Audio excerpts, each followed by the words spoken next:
What happens when a royal guest goes completely off the rails on live television, turning what should have been a simple morning show appearance into an absolute disaster? You're about to find out in today's story that had viewers across America dropping their coffee cups in shock. The Good Morning America studio was buzzing with its usual pre-show energy. Michael Strahan, the beloved host known for his warm demeanor and professional handling of even the most difficult guests, was preparing for what producers had pitched as a straightforward interview. The guest was scheduled to discuss her recent charitable endeavors and upcoming projects. A typical feel-good segment to brighten viewers' morning routines. As the cameras rolled and the familiar theme music faded, Michael flashed his signature smile. Good morning, America. I'm Michael Strahan, and we have a very special guest with us today. Please welcome Meghan Markle. The applause was polite but enthusiastic as Meghan walked onto the set. She settled into the plush interview chair, smoothing her designer dress and offering what looked like a practiced smile. The studio lights caught the expensive jewelry adorning her wrists and neck, and for a moment, everything seemed perfectly normal. Meghan, thank you so much for joining us this morning. Michael began in his usual warm, professional tone. I know our viewers are excited to hear about your latest charitable work. You've been involved with several organizations recently. Meghan's posture shifted slightly, a flicker crossing her expression. Well, Michael, I appreciate you having me on, though I have to say I'm surprised by how basic that question is. I would have expected something more substantive from someone in your position. The comment hung in the air. Michael's media training kicked in instantly, his smile never wavering despite the unexpected rudeness. Of course. Let's dive deeper then. Can you tell us about the specific impact you're hoping to make with your foundation work? Impact? Impact. Meghan's tone grew condescending. Michael, I think you're missing the bigger picture. The work I do isn't just about impact. It's about transformation. It's about changing the entire landscape of how we think about social responsibility. But I suppose that might be difficult for some people to grasp. Camera operators exchanged uneasy glances. This wasn't the friendly celebrity segment they'd rehearsed. Michael leaned forward slightly, still composed. That's fascinating. Meghan, can you give our viewers some concrete examples of this transformation you're working toward? Meghan let out a sharp, dismissive laugh. Concrete examples. Michael, you're thinking too small. You're trapped in this old-fashioned media mindset where everything has to be reduced to sound bites and simple explanations. The work I'm doing operates on a much higher level than that. I understand, Michael replied smoothly, though viewers could sense his patience thinning. But our audience includes people from all walks of life who might be inspired to get involved in similar work. Could you help them understand how they might contribute? That's exactly the problem, Meghan said, her voice rising. Everyone wants to contribute, but they don't want to do the real work of understanding the complexities involved. They want everything handed to them in neat little packages. That's not how real change happens, Michael. In the control room, the producer was frantically signaling to the floor manager. The interview was veering off course. Michael, reading the tension perfectly, tried to bring things back. Let's talk about your recent trip to New York, where you visited several community centers. What was that experience like for you? Meghan's eyes narrowed. You know, Michael, I find it interesting that you're focusing on the trip rather than the systemic issues those community centers are trying to address. It's this kind of surface-level journalism that prevents real progress from being made. I'm certainly interested in discussing those systemic issues, Michael replied, maintaining his professionalism despite her hostility. What would you say are the most pressing concerns you encountered? The most pressing concern, Meghan said, her voice dripping with condescension, is that people in positions like yours, with platforms like this, continue to ask the wrong questions. You have millions of viewers, Michael, and you're wasting that opportunity on superficial celebrity chit-chat. The studio audience shifted uncomfortably. Some viewers at home were already reaching for their remotes, unsure whether they were witnessing a train wreck or performance art. Michael's jaw tightened almost but his tone remained steady. I appreciate your perspective, Meghan. Our goal here is always to inform and inspire our viewers. If there are specific issues you'd like to highlight, I'm more than happy to give you that platform. Platform, Meghan shot back, her tone cutting. Michael, this isn't about you giving me anything. This is about you doing your job properly. When was the last time you challenged your guests to think beyond their comfort zones? When was the last time you used this show to address real issues instead of promoting celebrity projects? The control room was in chaos. The producer debated whether to cut to commercial early, while the director scrambled to find camera angles that could salvage what was quickly turning into a disaster. Michael, however, handled the situation with the grace and professionalism that had defined his career. We cover a wide range of topics on Good Morning America, he sighed calmly. Today, we invited you here to discuss your charitable work, because our viewers are interested in learning about causes they might want to support. If you'd prefer to discuss other topics, we can certainly do that. Other topics. Meghan's voice had risen to a pitch that made the audio engineers wince. Michael, everything is connected. You can't separate charitable work from politics, from social justice, from the fundamental inequalities that plague our society. But I suppose that level of thinking might be too complex for morning television. The insult hung in the air like a toxic cloud. Several crew members looked toward Michael with concern, wondering how he would respond to such a blatant attack on his intelligence and professionalism. Michael took a deep breath, his hands clasped calmly in his lap. Meghan, I think our viewers would benefit from hearing about specific ways they can get involved in causes you care about. Can we focus on actionable steps people can take? Actionable steps. Meghan's laugh was bitter and dismissive. Michael, you're still not getting it. The first actionable step is for people like you to stop dumbing down important conversations. The second is to stop treating your audience like they're incapable of handling complex ideas. The personal attacks were becoming sharper and more frequent. Michael's professionalism was being tested in ways few television hosts ever experience. But he continued to maintain his composure, knowing millions were watching to see how he'd respond to this increasingly hostile exchange. What happened next would go down as one of the most uncomfortable moments in morning television history. Michael, still maintaining his composure despite the relentless attacks, gave his guest one more chance to redirect the conversation. Meghan, I can see you're passionate about these issues, he said, his voice steady but strained. Perhaps you could share with our viewers what originally inspired you to get involved in charitable work. Meghan's response was immediate and cutting. What inspired me, Michael, was seeing how people in positions of influence consistently failed to use their platforms responsibly. Present company included. The studio fell silent, except for the hum of equipment. Even the camera operators, seasoned professionals who had seen countless interviews go sideways, were stunned by the blatant disrespect being aired live. Michael's smile finally faded, replaced by a more serious expression. I'm not sure I understand what you mean by that, Meghan. Of course you don't understand, she replied, waving a dismissive hand. That's exactly the problem. You're sitting there asking me fluffy questions about community center visits when there are children going hungry, families being torn apart by systemic racism, women being silenced by patriarchal structures. And your response is to ask me about inspiration. Those are certainly important issues, Michael replied, his patience visibly wearing thin. If you'd like to discuss any of those topics specifically, we can absolutely do that. But attacking me personally isn't going to help address any of those problems. Meghan's eyes flashed. Attacking you, Michael. I'm trying to educate you. There's a difference. Though I realize that distinction might be lost on someone who's spent his career asking celebrities about their workout routines and favorite recipes. The jab hit hard. Michael had worked tirelessly to earn respect as a serious journalist after transitioning from sports, building his career with discipline and professionalism. The crew could see his jaw tighten slightly, though his tone remained composed. I've been fortunate to interview world leaders, Nobel Prize winners, and people making real differences in their communities, he said quietly. I take my responsibility to our viewers very seriously. Do you? Meghan shot back, mockingly, because, from where I'm sitting, it looks like you take your paycheck seriously.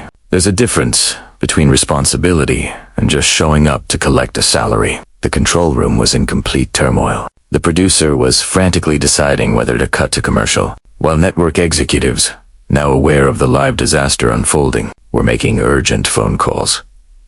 But Michael, to his credit, wasn't backing down. Meghan, I invited you here as a guest on our show, and I've tried to give you every opportunity to share your message with our audience, Michael said evenly. But I won't sit here and let you insult me.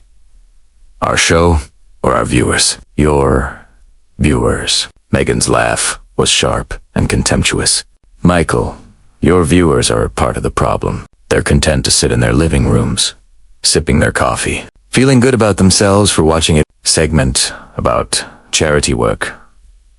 But they're not actually doing anything meaningful to create change. The camera caught several audience members looking genuinely offended.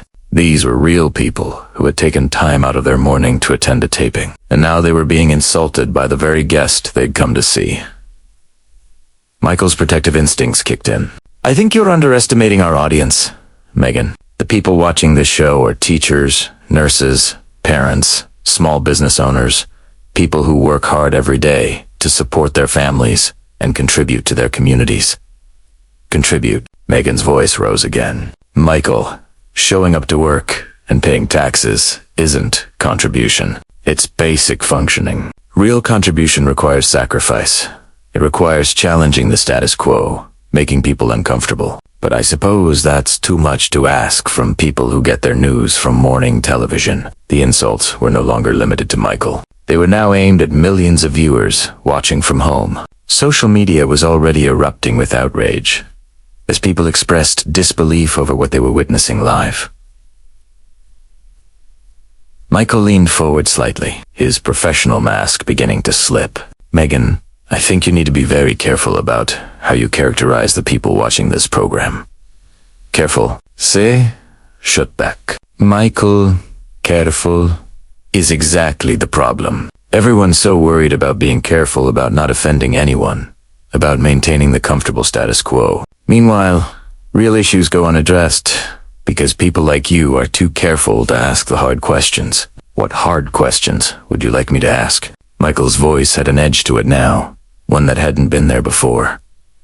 How about this? Meghan said, leaning back in her chair with a smug smirk. When was the last time you used your platform to challenge your viewers' preconceptions? When was the last time you made them uncomfortable with truths they didn't want to hear? When was the last time you did anything other than serve up easily digestible entertainment disguised as journalism? The attack on his professional integrity was the final straw. Michael had endured personal insults, watched his guest demean his audience, and stayed composed.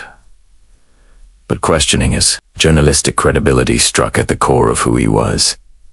I've covered natural disasters, interviewed families dealing with tragedy, highlighted social injustices, and given a platform to people fighting for important causes, he said firmly. I don't need to attack my guests or insult my audience to prove my commitment to journalism. Don't you? Meghan's tone was now openly hostile. Because from where I sit, it looks like you need to do something to prove you're more than just a pretty face reading from a teleprompter. The studio fell into dead silence. Even the most seasoned crew members had never witnessed such blatant disrespect on live television. Michael's hands clenched in his lap, and for a moment, it seemed he might finally lose his composure. Instead, he took a deep breath and spoke with quiet dignity. Meghan, I think it's clear this interview isn't going in a productive direction. Perhaps we should move on to our next segment? Oh, now you want to move on. Meghan's voice dripped with sarcasm. How convenient. When the conversation gets real, when someone challenges you to step up to your responsibilities, suddenly it's time to move on to something more comfortable. This isn't about comfort, Michael replied, his voice gaining strength. It's about respect. Respect for our viewers, respect for this platform, and basic human respect. You've been given every opportunity to share your message, but instead, you've chosen to attack me personally and insult the people who watch this program. Meghan's next words would seal her fate. Respect. Respect, she repeated with a bitter laugh. Michael, respect is earned, not given. And frankly, I haven't seen anything this morning that suggests you've earned it. The gasps from the studio audience were audible. Several crew members shook their heads in disbelief. In the control room, the producer was already signaling to cut to commercial, desperate to end the chaos. But Michael wasn't finished defending himself or his show. The final moments of what would become television infamy were about to unfold. Michael Strahan, a man known for his kindness, professionalism, and respect for every guest, was nearing his breaking point. Yet before it ended, he gave his guest one final chance to redeem herself. "Meghan," he said, his voice carrying the weight of years in broadcasting, "I'm going to give you one more opportunity to explain to our viewers what you hoped accomplish by coming on our show today." Meghan's expression twisted into something that could only be described as contempt. "What I hope to accomplish, Michael," Meghan said, her tone dripping with disdain, "was to have an intelligent conversation with someone capable of rising above the mediocrity that passes for journalism on morning television. Clearly, I overestimated your abilities." That was it, the final insult that shattered Michael's legendary.com. His trademark smile vanished, replaced by a look of controlled resolve. Those who knew him recognized that look. Meghan had crossed the line.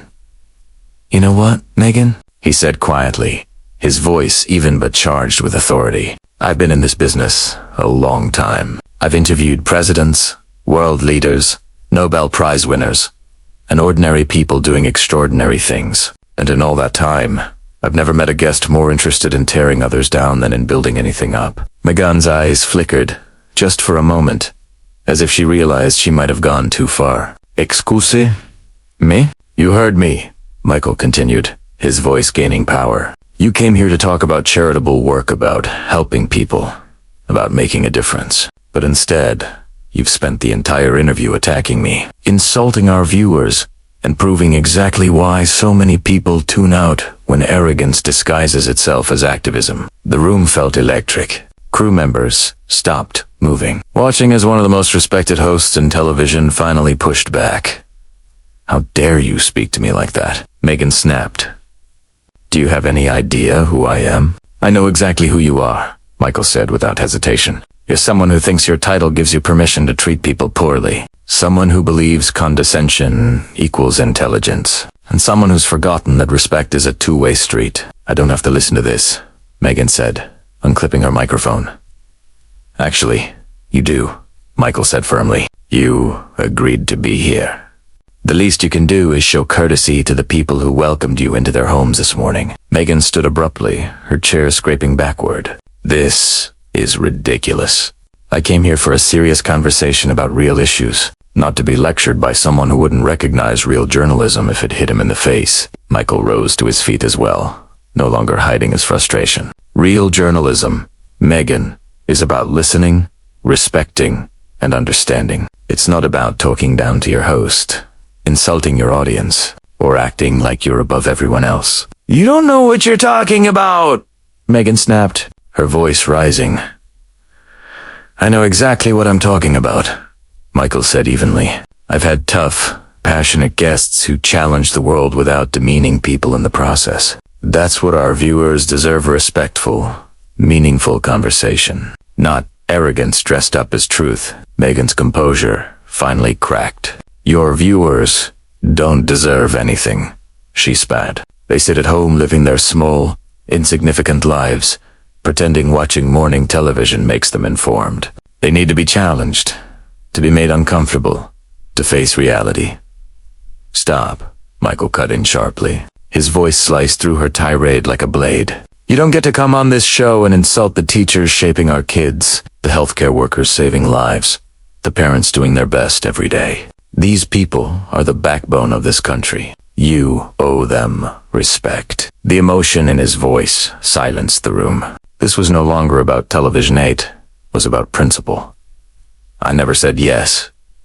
"You did," Michael interrupted. "For 20 minutes, you've told everyone watching that they're not smart enough, not worthy enough, not you enough. Well, here's a news flash. Treating people like they're beneath you doesn't make you brilliant, it makes you unpleasant." In the control room, the producer ignored frantic calls from network execs to cut the feed. This was too raw, too real, to interrupt.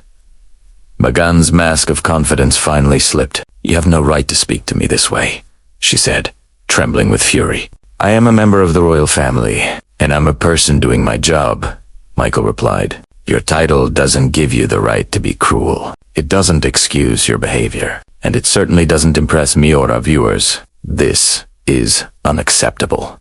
Meghan fumed, glancing around the studio. I demand to speak to your producer. I demand an apology. Michael didn't hesitate. The only person who owes anyone an apology here is you, he said. You owe an apology to our viewers, to our crew, and to everyone who's out there working to make the world better without tearing people down to do it. Meghan's face flickered through a storm of emotions, shock, outrage, and, for the first time, a flash of panic. She wasn't used to being challenged, let alone by someone who refused to be intimidated by her status or title. I'm leaving, she snapped, ripping off her microphone and dropping it onto the chair. That's probably for the best, Michael replied evenly. Security will escort you out. Right on cue, 2 security guards appeared at the edge of the set. They didn't rush or posture. They simply did their jobs with quiet professionalism. Still, their presence made one thing unmistakably. Meghan's time on Good Morning America was over.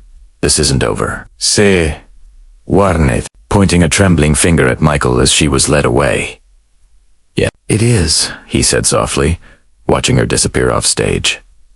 Then, with the composure of a true professional, Michael turned back toward the cameras. He straightened his tie, took a slow breath, and offered a faint but steady smile. Well, folks, he said, his voice calm, but carrying the faint weight of what had just transpired. That certainly wasn't what we had planned for this morning. He paused, just long enough for the audience to exhale. We'll be right back after this commercial break with a cooking segment, I can promise. Will be much more pleasant for everyone involved. As the cameras cut to commercial and the studio lights dimmed, the silence broke. The crew erupted into spontaneous applause. Michael hadn't just defended himself or his show, he'd stood up for every hard-working viewer who had been insulted by his guests' arrogance. In the hours that followed, social media would explode. Clips of the exchange went viral, with near-universal praise for Michael's composure and grace under pressure. Commentators called it a master class in professionalism. Proof that strength doesn't require shouting le conviction. And so ended one of the most unforgettable moments in morning television history. What do you think? Did Michael handle it perfectly? Or should he have ended the interview sooner? Let me know in the comments below.